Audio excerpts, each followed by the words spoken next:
Welcome to the deep sky, where the echoes of consciousness battle for digital survival. This is The Lost Glitches, a free-to-play tactical TCG where your deck is more than strategy, it's your identity.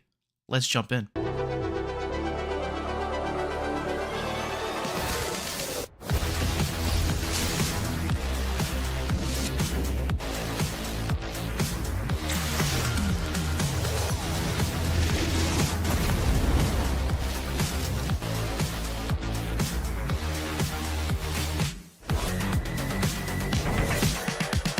How's it going, folks? Welcome back to the channel, or welcome to the channel for the first time, as we are covering a new game, The Lost Glitches.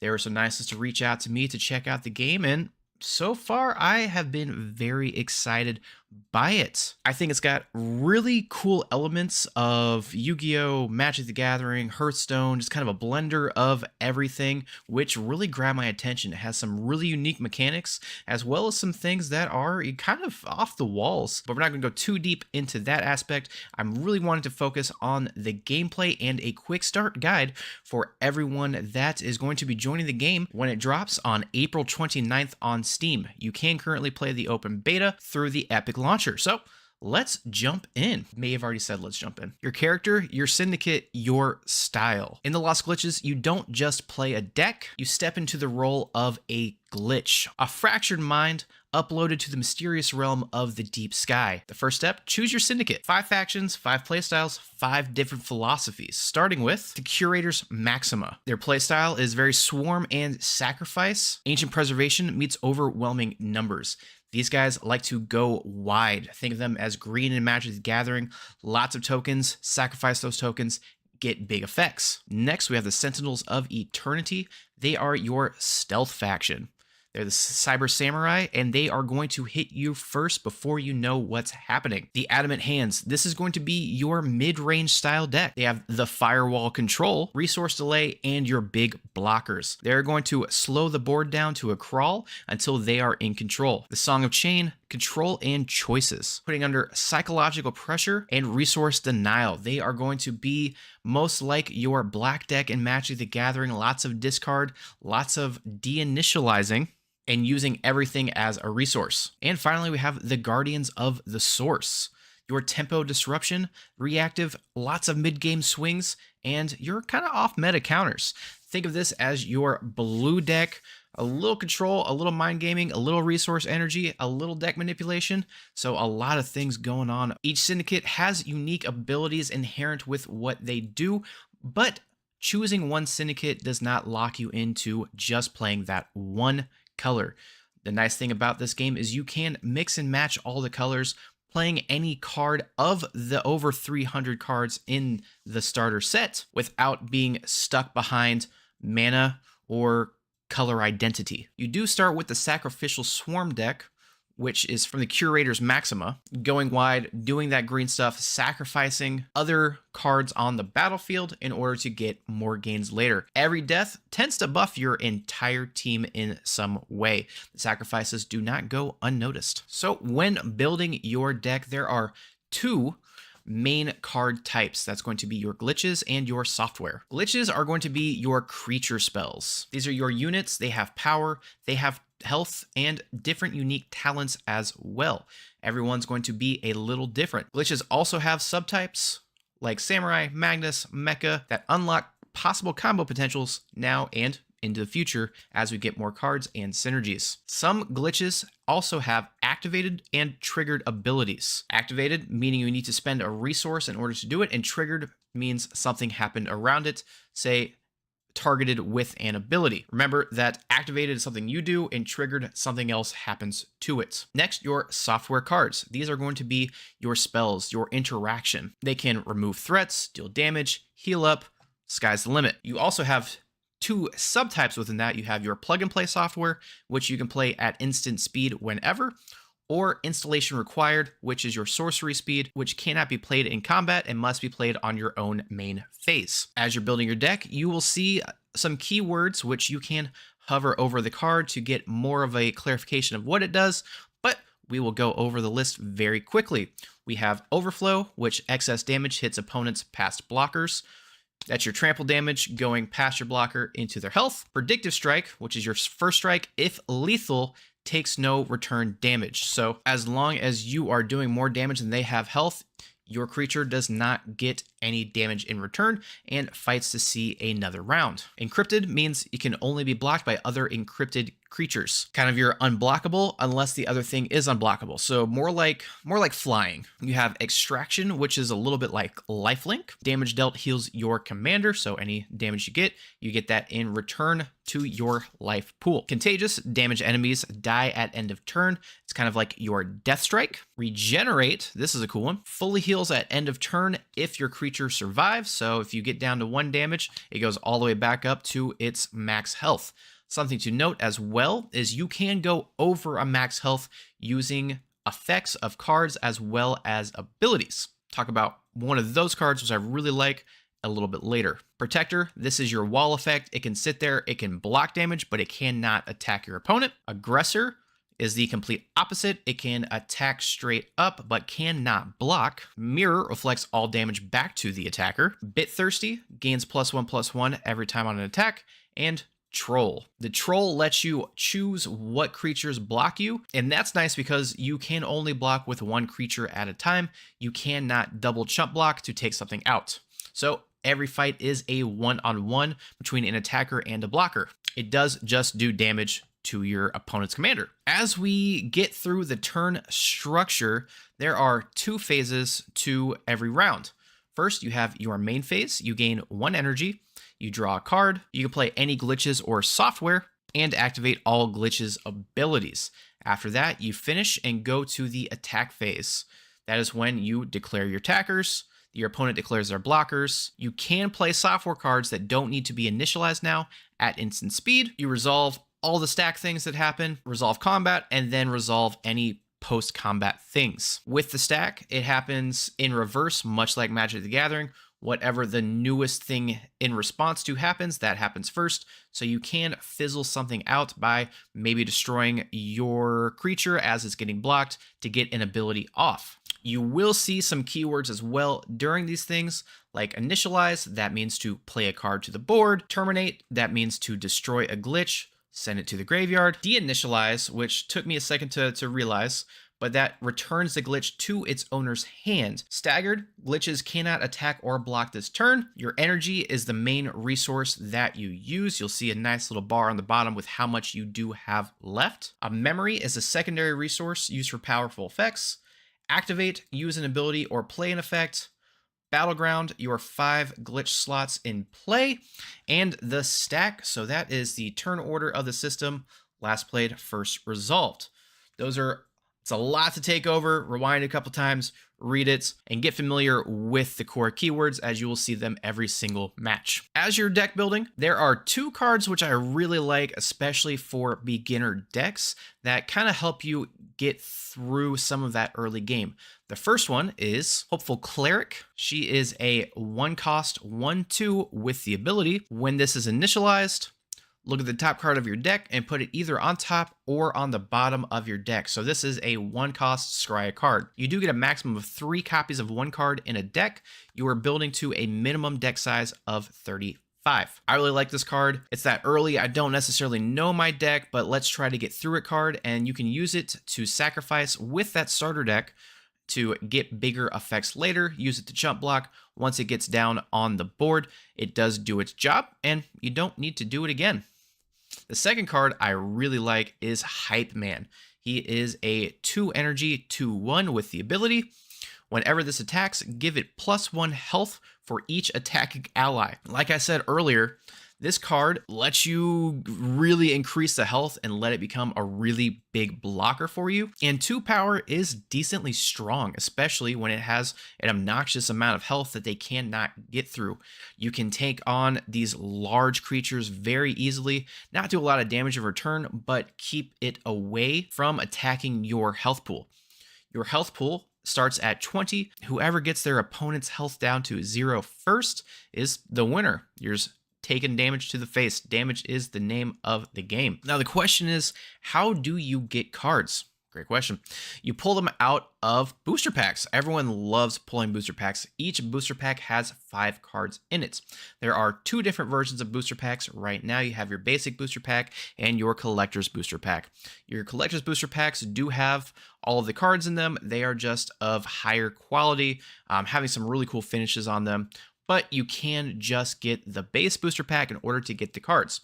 Something that the game does very well is reward you for every single match, whether you win or lose. You do get 100 data cores every match that you can use to getting more booster packs. It takes 1,250 data cores to get 1 booster pack.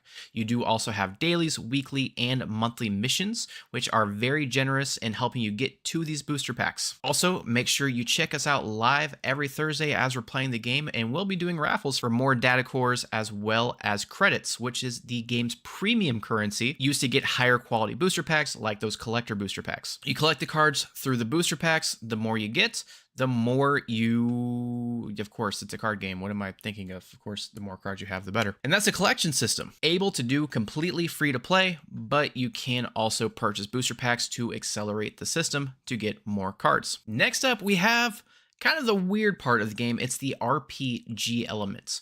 As you do progress through the game and do your weekly, daily, and monthly missions, you will be awarded with skill points. Skill points can be used in one of 3 different skill trees, each one a little bit different than the last. You have the Hacker, the Oracle, as well as the Warlock, each one being a little bit different, and you do want to choose what skill tree you really want to focus on. We will be doing a video on each skill tree individually as we keep progressing through the game, so make sure you like and subscribe so that you know when we drop all of these videos as well as deck techs in the future. And then each skill tree is also broken off into 3 separate trees as well. As you spend more in each tree, lowest level to highest, that is when you unlock the next one, needing 12 skill points to unlock the second tree and a total of 42 in the third tree. You can use these abilities in battle for their different commander cost. Every turn, you do gain a commander point to use towards these, and you can use 1 per turn. They can be very game winning, and you want to, as you build towards a playstyle and deck, get everything synergized so that one thing helps the other. So maybe you're deinitializing a card, recruiting a card, bring it to your side, and then you get bonus effects because your cards synergize with that. All right. Up next, we are going to jump into a little gameplay. We're going to be playing the deck that started off the Sacrificial Swarm. We will have the 2 cards that I shouted out earlier and play through a match so you can kind of see how the whole turn order goes. All right, so this is a turn-based system. So you get a 50-50 shot for going first or second. We have the big game field up here, and you do get to mulligan as well. You want to think about your mana curve and what you can do. I always want to keep Hype Man in my hands. I don't need to play Forest Father. Ent Incarnate is also kind of a mid to late game card. And Seafoam Oracle, yes, she is a big body, lets me draw a card, but I do need something to play. So I want to get rid of all 3 of those cards, replace them, and try to get a 1-drop, which we did get. So we did get our Hopeful Cleric here. As you see, it is one of the upgraded versions. It does have a very cool background. I really like it. So white is the base. I think there's 3 different versions of each card, and we're going to play her first. One thing is to be careful. Do not click a card unless you want to play it. Because right now there is, oh no, if you right click, I literally just learned this on stream. If you right click, that is how you cancel your command. Don't be like me and not know that until, hey, I helped you out. We all learned together. So we get to look. I don't necessarily want that Seafoam Oracle yet still, although I can play her on curve. I think I'd rather get to one of my bigger scalers. You can attack as soon as, oh, they have played the Forgotten Memory. If you go second, you get the Forgotten Memory, which gives you an extra energy. This is actually a card I do have in the deck. The Memory Juggler. Whenever this strikes your opponent, they gain 1 energy. We do want to block that. I know how dangerous getting extra energy can be.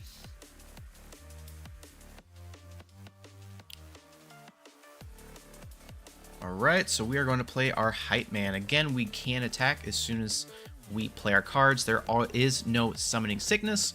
We want to attack with both. And our Hype Man does gain some health.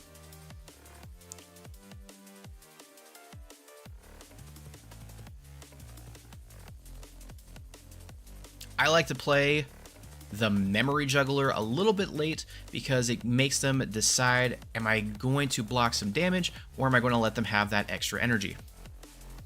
So we are now going to play the Binary Swan. So the cool thing about the Binary Swan, it is a 3/2, makes another copy, but if one dies, they both die, which is synergistic in this deck. We do want our creatures to die and go to the graveyard.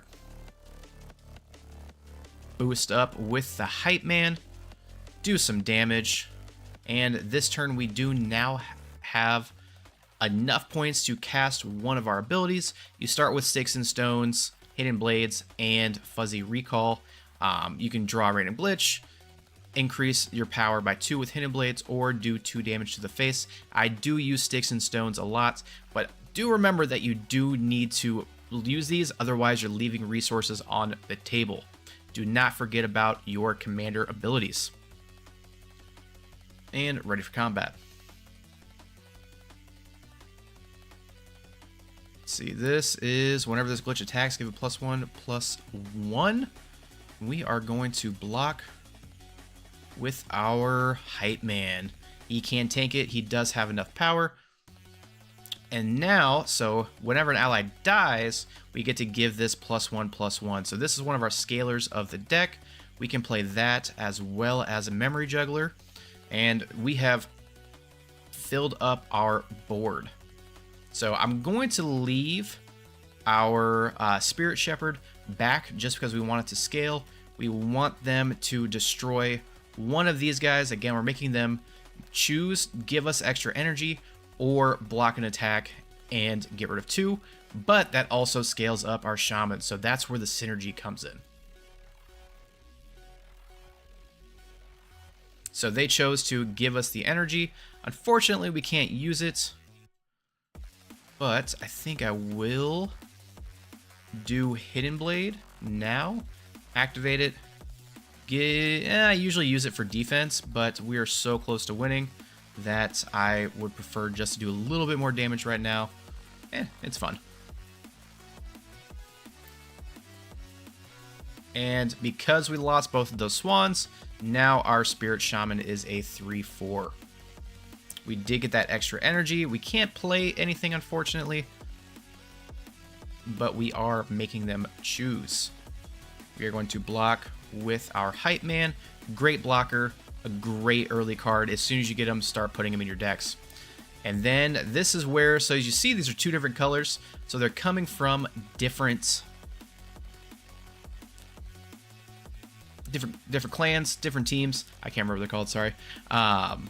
So what I like about the Cosmic Changeling is it's a defender, but when it blocks, it takes their glitch and puts on your side. If you kill it, it actually counts as a death on your side. So I think I want to play our, probably our Memory Juggler and a Ent. So the Ent powers up from these 3 cards. Lots of scalars, so we get rewarded for having our little guys on the field. And now we are going to attack with everything and probably win. We have a little emoji down here. Do a little GG. And finish off the game.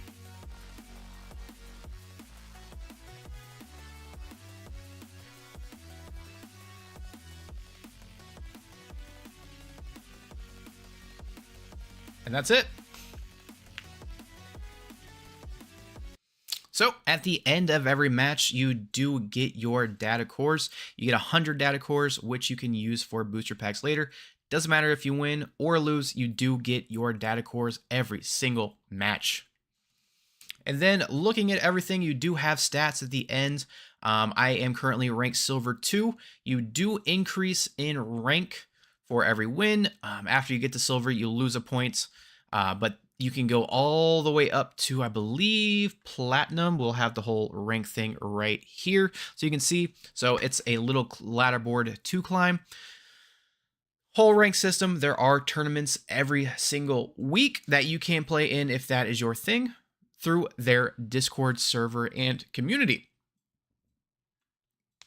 Make sure you join their Discord server as well as the Muse Discord server, where we're playing Marvel Snap, as well as the Lost Glitches now, talking about decks, helping each other out, and just being part of what's going on in our world.